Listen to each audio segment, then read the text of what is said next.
वक्त के साथ महज तारीखें ही नहीं बदलती, एक पूरा युग भी बदल जाता है। यदि 15-20 वर्ष पीछे मुड़कर देखें तो आज के समय और उस समय में जमीन और आसमान का फर्क नजर आएगा। खत, शटर वाला टीवी, कठपुतली के खेल और ऐसी अनेक यादें हैं जिन्हें हम पिछली सदी की संदूकची में यादों का ताला लगाकर छोड़ आए हैं। एक ऐसी ही बहुमूल्य वस्तु था कैसेट। एक जमाने में जिसे युगांतकारी माना गया, आज उसके निशान ढूंढे नहीं मिलते।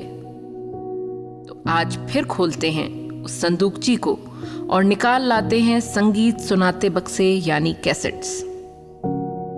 अक्सर यूं होता है कि कुछ भूला बिसरा याद आते ही उससे जुड़ी तमाम यादें परत दर परत उघड़ती जाती हैं। दरअसल एक अमेरिकी वेब सीरीज में मुख्य नायिका अपनी रहस्यमयी खुदकुशी से पूर्व अपने पीछे 13 टेप छोड़कर जाती है। वही काली रील वाली टेप यानी कैसेट्स। तुरंत तेज मन 90 के दशक में जा पहुंचा। यह वो समय था जब घर में एक शटर वाला टीवी हुआ करता था जो नियत समय पर चालू और बंद होता। पूरे परिवार के पास गाने सुनने के लिए अलग अलग स्मार्टफोन नहीं हुआ करते थे। बस रहता था तो एक बड़े आकार का डेक। उसे बाकायदा पर्दे वगैरह से ढककर रखा जाता था। उस पर गुलदान सजाए जाते। अगर 2-in-1 होता तो उसमें रेडियो भी चलता, विविध भारती और आकाशवाणी, ज्यादा से ज्यादा रेडियो सिलोन। और यदि मनपसंद संगीत सुनना हो तो उसमें कैसेट डालना होता था। डेक के ऊपर बटनों में रिवाइंड, फॉरवर्ड के अलावा एक रिकॉर्डिंग का लाल बटन हुआ करता था।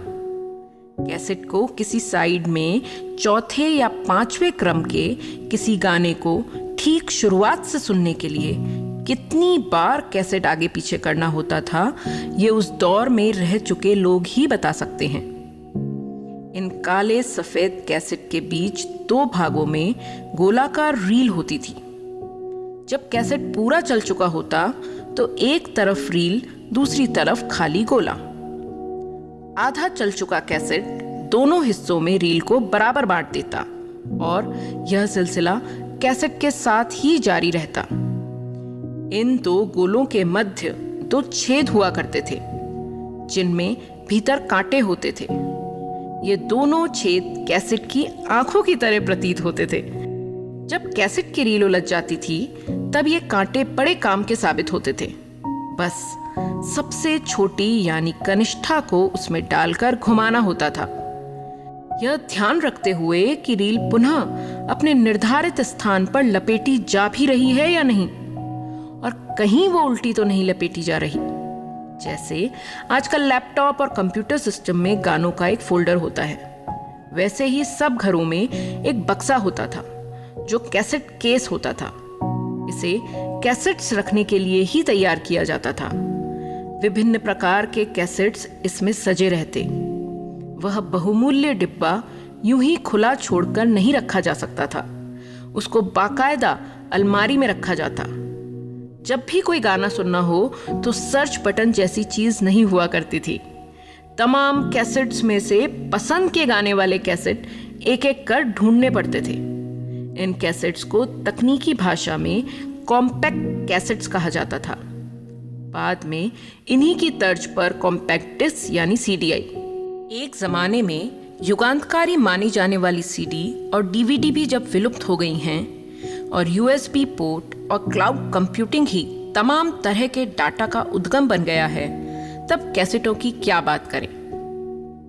जैसा जमाना वैसा ही शगल। लिहाजा तब सुनी जाने वाली लोकप्रिय चीजों में शोले के डायलॉग, के नायकर की मिमिक्री, सुरेंद्र शर्मा की हास्य कविताएं, हरिओम पवार की ओजस्वी कविताएं, टी सीरीज के कवर वर्जन, ओशो के प्रवचन, अनूप जलोटा के भजन और पंकज उधास की गजलें शीर्ष पर हुआ करती थीं।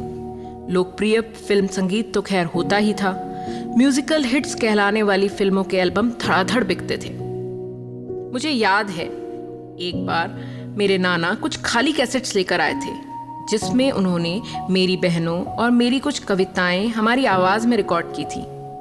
हालांकि आज वो कैसेट्स तो सुरक्षित नहीं हैं, लेकिन मन के किसी कोने में वह रिकॉर्डिंग आज भी उसी आवाज़ में सुनाई दे जाती है। कैसेट्स की बात हो और वॉकमैन की बात ना हो तो बात अधूरी सी लगती है। यह एक छोटा सा कैसेट प्लेयर होता था जिसे जेब में रखकर वॉक करते हुए गाने सुने जा सकते थे।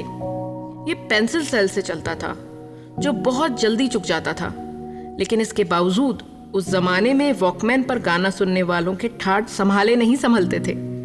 चाल में ठसक अलग ही दिखाई देती थी। बहरहाल समय तेजी से बदला और कैसेट्स हाशिए पर आते गए।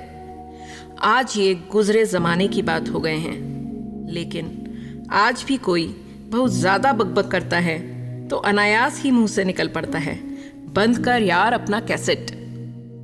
तो आज आप भी अपने घर की संदूकची को खोलिए, पुराने कैसेट ढूंढिए और याद कीजिए वो दशक, वो समय जब सबके हाथों में स्मार्टफोन नहीं हुआ करते थे।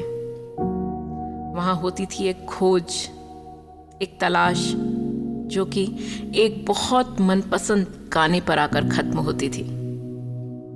आप सभी को बहुत बहुत मुबारक हो आपका खूबसूरत जीवन।